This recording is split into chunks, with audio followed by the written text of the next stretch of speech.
आज Doubtnut app download करें। Doubtnut पर अपने सभी गणित, रसायन विज्ञान, भौतिक विज्ञान और जीव विज्ञान के डाउट्स का करो सफाया। बस प्रश्न की फोटो खींचो, एक ही प्रश्न को क्रॉप करो और तुरंत वीडियो सोल्यूशन पाओ। अभी डाउनलोड करें। प्रश्न है, किसी भी चालक की प्रतिरोधकता तथा चालकता का सूत्र स्थापित कीजिए। ठीक है, किसी भी चालक की प्रतिरोधकता, तो यहाँ पर हम अर्धचालक लेते हैं। ठीक है, तो माना कि यहाँ पर हमारे पास क्या है, एक अर्धचालक है। ठीक है, इस अर्धचालक की लंबाई हम L मान लेते हैं। ठीक है, L अर्धचालक की लंबाई मान लेते हैं तथा इसका क्षेत्रफल क्या मान लेते हैं, लंबाई तथा क्षेत्रफल मान लेते हैं कि इसका क्षेत्रफल क्या है, A है, लंबाई क्या है, L है।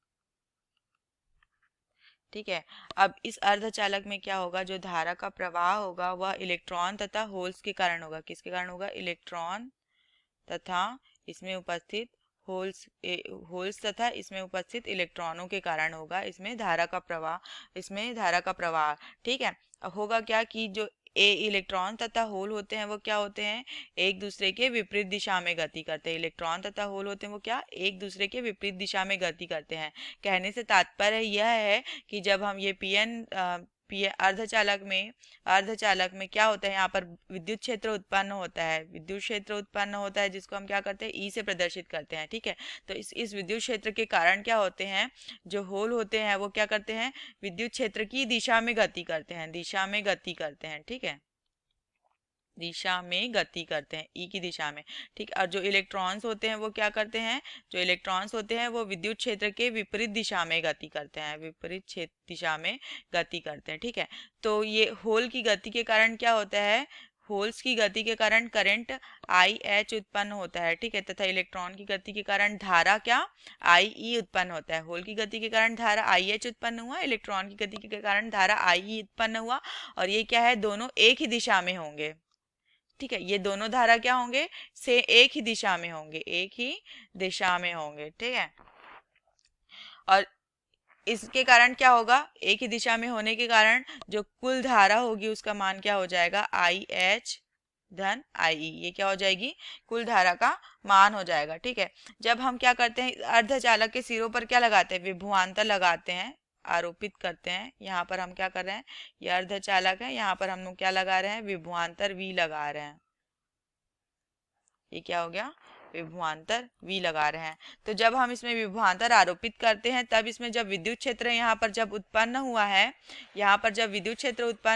तो उसके कारण क्या है, होल तथा इलेक्ट्रॉन गति कर रहे हैं, तथा होल की गति क्या है, विद्युत क्षेत्र की दिशा में है, तथा इलेक्ट्रॉन की गति विद्युत क्षेत्र की विपरीत दिशा में है, जिसके कारण क्या हो रहा है, होल के कारण विद्युत धारा IH उत्पन्न हो रही है, इलेक्ट्रॉन के कारण विद्युत धारा I उत्पन्न हो रही है, जो दोनों क्या है, एक ही दिशा में गति के कारण क्या, दोनों धारा क्या हो जाती है, जुड़ जाती है।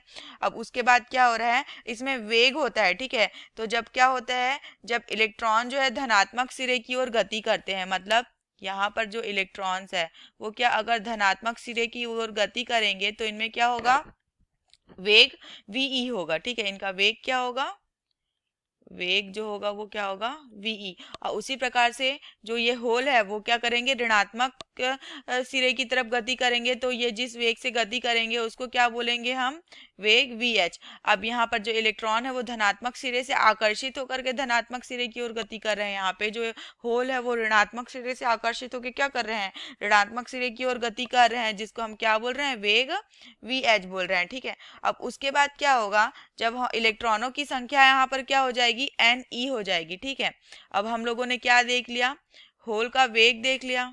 होल का वेग क्या है,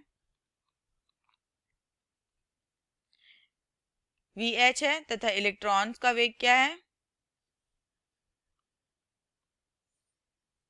VH, तथा इलेक्ट्रॉन का वेग क्या है, VE है। अब जो होल की संख्या होगी, ठीक है, मतलब इलेक्ट्रॉनों की संख्या क्या होगी, इलेक्ट्रॉनों की संख्या NE, तथा होल की संख्या क्या हो जाएगी,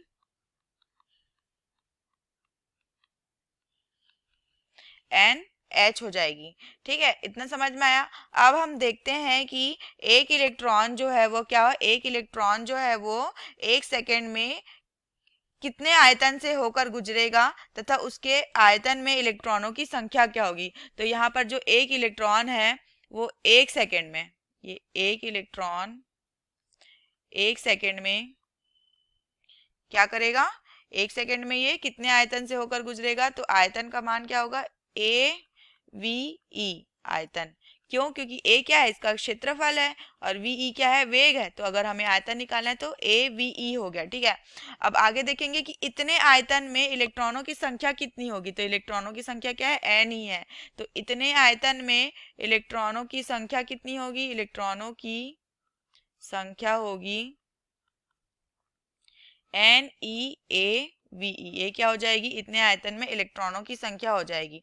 ठीक है, अब इसके बाद देखेंगे कि इलेक्ट्रॉनों पर कुल आवेश कितना होगा। ठीक है, तो हम क्या देखेंगे यहाँ पर, इलेक्ट्रॉनों पर कुल आवेश।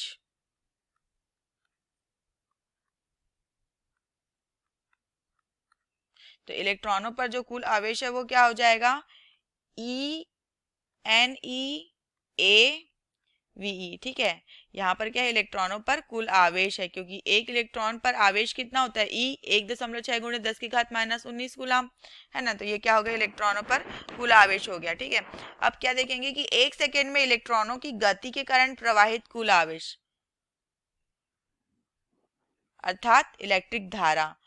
1 सेकेंड में इलेक्ट्रॉनों की गति के कारण कुल आवेश अर्थात इलेक्ट्रॉनिक धारा, इलेक्ट्रॉन धारा क्या हो जाएगी यहाँ पर, इलेक्ट्रॉन धारा क्या हो जाएगी, एन ई ए वी ई, ये क्या हो गई, इलेक्ट्रॉन धारा हो गई। अब इसी प्रकार से होल धारा क्या हो जाएगी, होल धारा आई एच बराबर N E A V H E, ये क्या हो गई, होल धारा हो गई। ठीक है, अब हम क्या निकालेंगे, कुल धारा निकालेंगे। तो हमारे पास कुल धारा क्या हो जाएगा, कुल धारा I बराबर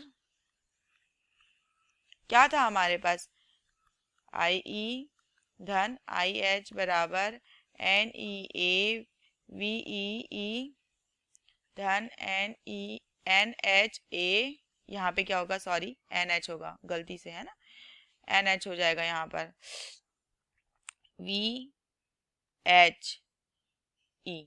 ठीक है, ये क्या हो गई, कुल धारा हो गई। यहाँ पर क्या है, देखो यहाँ पर ए तथा ई यहाँ पर उभयनिष्ठ है, ए ई, और अंदर में क्या बच जाएगा, एन ई वी ई धन N H V H.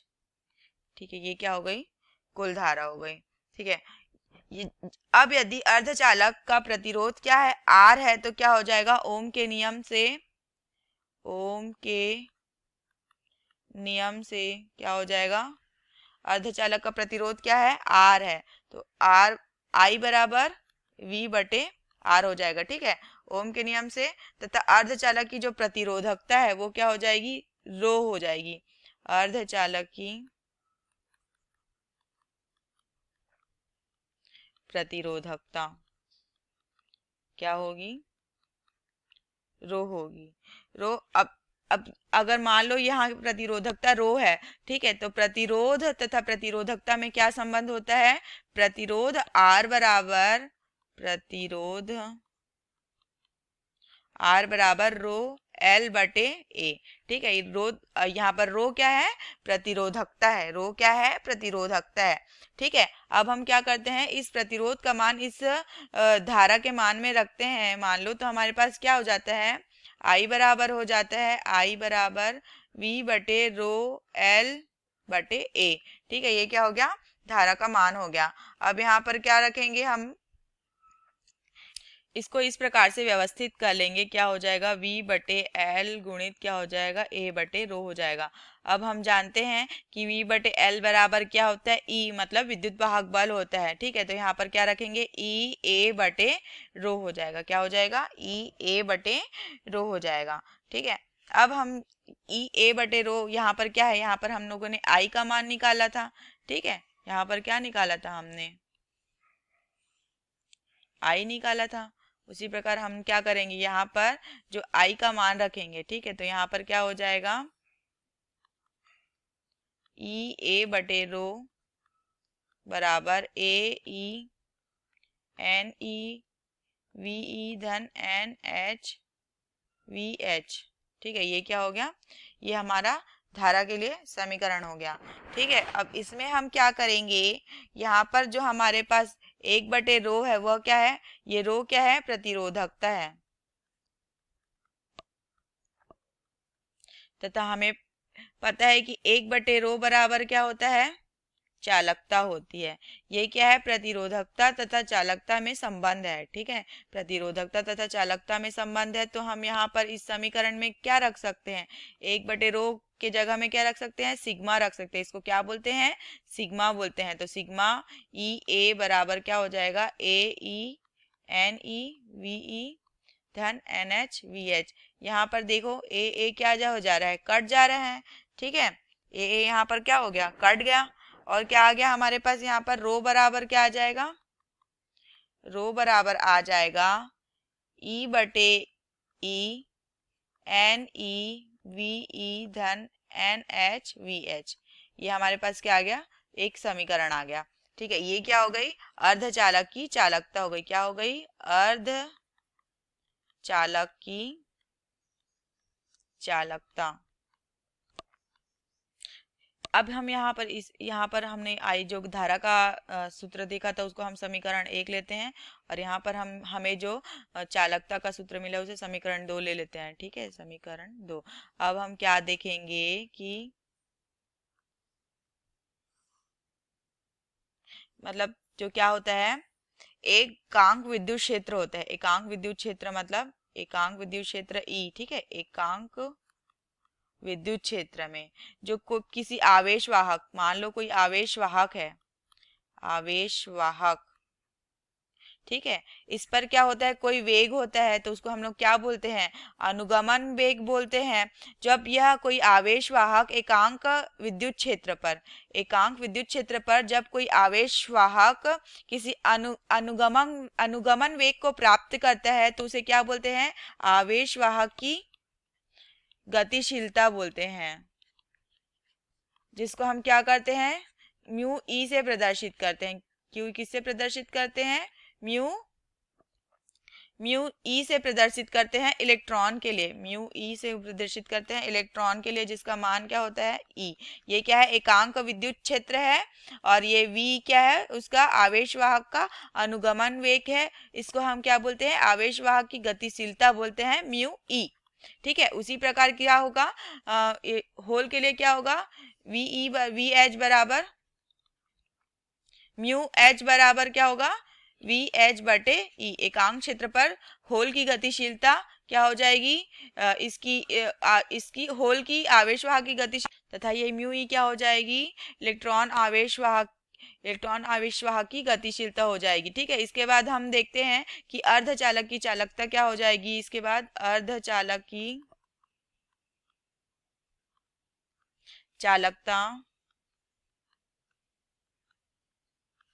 Sigma बराबर क्या हो जाएगा, एकांक क्षेत्रफल है तो ई क्या हो जाएगा, एकांक क्षेत्रफल के कारण विद्युत क्षेत्र ई जो है वो क्या हो जाएगा, हट जाएगा। ठीक है, अब यहाँ पर क्या आ जाएगा, एन ई, और ये वी क्या हो जाएगा, आवेश वाहक की गतिशीलता के कारण म्यू ई हो जाएगा, तथा ये एन एच क्या हो जाएगा, एन एच तथा म्यू एच हो जाएगा। ये क्या हो गई, अर्धचालक की चालकता हो जाएगी। अब इसके अलावा हम क्या देखेंगे, अर्धचालक की प्रतिरोधकता, अर्धचालक की